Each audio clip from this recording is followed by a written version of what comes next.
And we're just about back with the boot weather, boys. It's getting chilly. Just look at this. It's 57 right now, but it's going to get chilly tonight at 8 p.m. 48, and it's only going to be rainy and cold. Just my favorite kind of weather, but yeah, I actually already started the car. It's fine. But let's make sure we're not in, yeah, thanks, sport. Yeah, thanks. All right, yeah.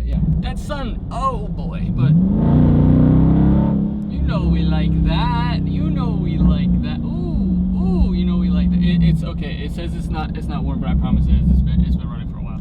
It's fine, guys. Look at how dirty this windshield is. You literally just, what is that? I don't even know if it'll translate to camera, but oh boy, it's dirty. My whole car is dirty. It's bad. It's bad. And go.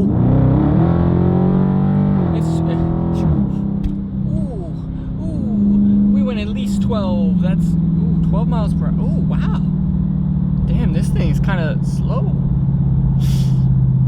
So now we can record this video and talk about what we need to talk about, which is the things you really need to know. And like the things I just want to say and point out that I've learned over driving this for the past, I don't know, couple months, putting thousands of miles on it. You know, there's some things you need to know and some things I wish I would have thought about and some things that I did think about, but I want to tell you guys about if you guys are looking to get one, because there's some important things to think about, I guess. I don't know, I keep saying the same thing, you know, as the old grandpas will comment down below, you need to learn to stop or repeat or whatever. I'll pop it on the screen, whatever these people be saying. I don't care, because you know, it's my video, baby. Who the fuck is that guy? But yeah, the car is looking good for being the most dirty it's pretty much ever been. You guys can see here, it's awful. Look at this.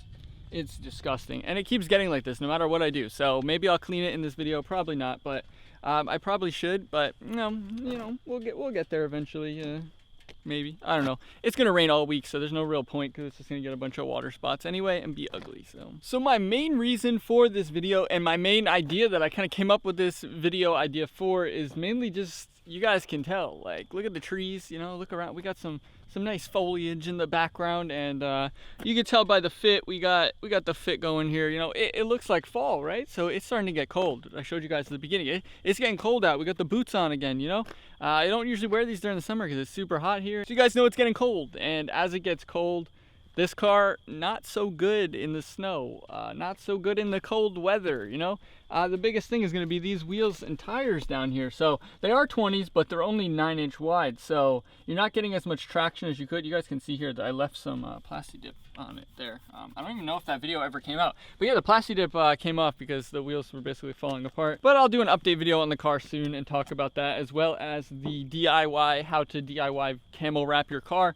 Because people have been asking and I haven't delivered on that video, but I will be doing that shortly, so make sure you guys do stay tuned for that. And if you guys want it, let me know down in the comment section down below and I'll go ahead and do that. But back to what I was saying, the 245/45 R20s on this thing, you guys, absolutely disgusting.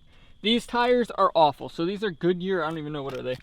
Goodyear Eagle RSA2s, and I don't recommend these to anyone. I don't know if these are what come stock. I would assume that they are exactly the OEM ones that come on the car, but I would not recommend them to my worst enemy. That's not true, they're not that bad, but they're also not good either. So that's why I say I wouldn't recommend them to my worst enemy. I'm just kidding on that, obviously. They're not like that bad, but these things don't perform well in the snow, obviously, but they don't even perform well in the rain, like in any weather. Like these things break loose all the time. Obviously you have 485, 500 horsepower, whatever it is, pushing directly to those back wheels and back tires, so it's hard to keep a little bit of traction there. But these ones just do not perform well at all. And like I said, in the rain they're awful, so now I can't even imagine what it's going to be like going into the snow. I've said it before that I am going to get snow tires for it. Obviously, there were some wheels and snow tire setup that I was thinking about getting. I'm not sure if they're still for sale, but I might get them. Someone was trying to sell them, like a local Mopar group. But I'll let you guys know and keep you guys updated, obviously, on the winter situation with this. But it sucks that the time that I bought it, it was kind of going into the fall or kind of getting towards the end of summer into fall. So I didn't get as many months and as much time out of it that I'm going to be able to, obviously, if I would have bought it like the end of winter or something into spring. But I've been enjoying it a lot, and as the colder weathers are starting to come in, like I said, I need to start thinking about those winter tires. And I'm also having the thought, I'm like, damn, I should have just got rid of this and got a truck again or something. Or I should have got rid of the Jeep, got a truck again or something. Like, I really wish now, going back when I was looking for this, if you guys live in a place where you get snow in like the Northeast or anywhere that it gets like cold and then it's gonna be warm, Obviously during the warm months, this car is fantastic. It's fun, it's great, it handles awesome, and you know, it's just a full blast. And then if you're like me and you're in a place where it's gonna get cold, like it's gonna get probably to like negative temperatures. We're gonna get feet of snow. Like we get a lot of snow here. Like the weather is completely opposite of what it is in the summer. Like we get both seasons. So if you're in a place like that, this car is gonna be super, super difficult for you if this is your only car and your daily driver and everything. For me, that's exactly what it is. So I'm kind of like doing it as a test here for the channel in a way for you guys to know and for other people to understand what it's really like doing this, because yeah, it's gonna be my first winter without an all-wheel drive vehicle. And at that same time, like I loved my Jeep so much and I just really wanted this engine, and I wish I could have gotten an SRT, but for the price of this versus the price of an SRT, it's just it's one of those things where it's just not a good financial decision to spend the money on it right now, at least for me. And the prices of them are insanely high, so in general it's probably not the best decision with how they are. I mean, these are high too, but these kind of will stay around their value somewhat, so it's not a super loss for me to get this. And with this one only having 7,500 miles versus Jeeps, I mean, I saw a 2017 SRT posted somewhere near me, priced I want to say $55,000 to $60,000, which is pretty much what I've been seeing them for. Even the 2014 is going for like 50 plus or something right now, and they're just through the roof. So I saw like a 2017, it had like 100,000 miles on it and they wanted like 58,000 or something. So like, that's just to me not a good financial purchase, and just in general not a purchase I ever want to make. I don't care if I have millions of dollars in the bank or I've got $12 to my name. Like that's not a decision that I want to make or something that I want to buy just based on the choice of paying that much for something with 100,000 miles, where this thing has the same exact engine and it's rear-wheel drive, obviously, which sucks. And obviously it's a car versus an SUV, but it's not a big deal. The biggest thing for me is just the fact 7,500 miles on this one, pretty much near brand new, versus 100,000 miles. Like you're basically having like a brand new car versus an extremely used older kind of car. So as much as I wish that I could have the all-wheel drive in the SRT going into the winter, obviously that's a thought that's been in my head. That would be awesome. It would have been fantastic and something that I could use and that would be really beneficial. Right now, you know, this was the best decision for me and for what I wanted and what I got. So definitely take note of that and think about that. You know, I was thinking about it in my head before and I was like, oh, it'll be fine. I'll make content with it in the snow. It'll be fun. Go get it stuck, whatever. But even with winter tires, I already know I'm going to go out in just a little bit of snow and get stuck instantly and have to get it like towed home or something, because it's going to be totally just stuck in the snow. And for the content, yeah, it'll be funny, maybe one video out of that, but in general, it's gonna be awful. And if I have to go places for meetings or whatever it may be, it's gonna suck to have to drive this in the snow if it's snowing. Obviously, luckily for me, like I've said in my previous videos, pretty much I work for myself. So it's, you know, kind of not the worst for me, but if you guys have a job and you have to go to like a 9 to 5 every single day and you're gonna have to go when it snows, you're probably not gonna wanna go with this if you're in a place like this, if this is your only car. My other recommendation would be to just get a slightly older Scatpack or Charger, whatever you want, with the 392, and then take a little bit of that difference money and just buy like a truck for like 10 grand that's in decent condition.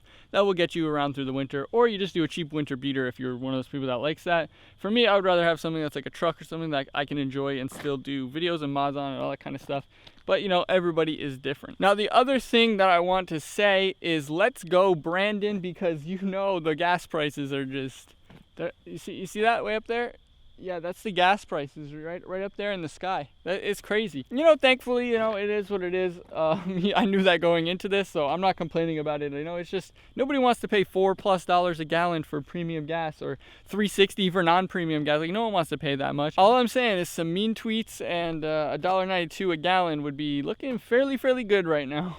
All jokes aside, guys, the gas is just through the roof right now, so that's obviously fun and one thing to look out for. I know there's certain places where you're even paying like $5 a gallon right now for premium, and with this you need 91 and up, so you're paying 91, 93 prices premium gas every single time, and it takes a lot to fill it up. So definitely think about that and consider that when you guys are getting into this, because that's just one thing you need to know and just one thing that you should look out for and think about when you are purchasing this vehicle. If you're going to be putting a lot of miles on it, the eco mode can help drop it a little bit, but for the most part you're still going to be pumping this thing up with premium gas all the time. So as a daily driver, it's one of those things that's kind of a little bit difficult to do. depending on making that decision, because you are going to spend a lot in gas. So just factor that in and think about that. I do need to do an update on the wrap video. Like I'll probably do it with like the how to DIY wrap your car, because I've been scraping down here a lot on stuff, and you guys can see that it's peeling up here and like over here and stuff. So I'm gonna have to cut this and try and fix it up in that video, and I'll show you guys what it's looking like and how it's working. But yeah, that's something that's happening with the car. The wrap is kind of, you know, peeling itself off by scraping off of pretty much everything. Mainly my driveway is the worst thing. Like it's really bad on my driveway. Scraping. It's just I don't want to talk about it, honestly. Let's just go on to the next topic. If you are planning on getting a Scatpack Charger or Challenger, the biggest thing that I want to let you guys know, and just for you to think about right beforehand, is something that I wish I would have done, and that's just end up getting wheels and tires right away. It's going to help you enjoy the car so much more. The car's going to look a lot better. If you guys have these 9-inch wide rims with the tires, then you're going to want to just go ahead and get those before you even get the car. If you guys can afford it and swing that like $2,500 for some new set, or if you can find one used in your area, I definitely recommend it, because I didn't do that, and this thing loses traction in just the tiniest sprinkle. It doesn't matter what it is, it just loses traction all the time. Just one of those things that I wish I would have done, and something that I wanted to let other people know. And hopefully you're watching this before you buy one, so then you know and you can prepare for that and just get that right away, because you guys can get some really good tires on there and get a little bit of a wider wheel and just put some nice tires on there, and you guys will have so much more fun, and it'll be so much more reliable in the rain, snow, everything pretty much. It'll just be a lot better and a lot more reliable. And as the sun is kind of setting and it's kind of starting to get dark, it's your turn to comment down below and let other people know what they should know about the Charger and the Challenger Scatpack before they purchase it, because there's a lot of different things that I definitely left out of this video. I pretty much just kind of rambled and talked. You know, it's been a while since I made a video. I've been kind of slacking here, you know, starting a new business, whatever. But it's your time to comment and let some other people know some things that you wish you would have known before, and just some other things that people should know as a heads up before they go ahead and buy it, because there's definitely a lot of things that I've learned throughout and that I'll continue to learn and tell you guys about here on the channel. So if you guys are not subscribed, make sure you click the subscribe button down below right now. Of course, like the video, but that's about it. Thanks for watching. Peace. I feel like I am losing control.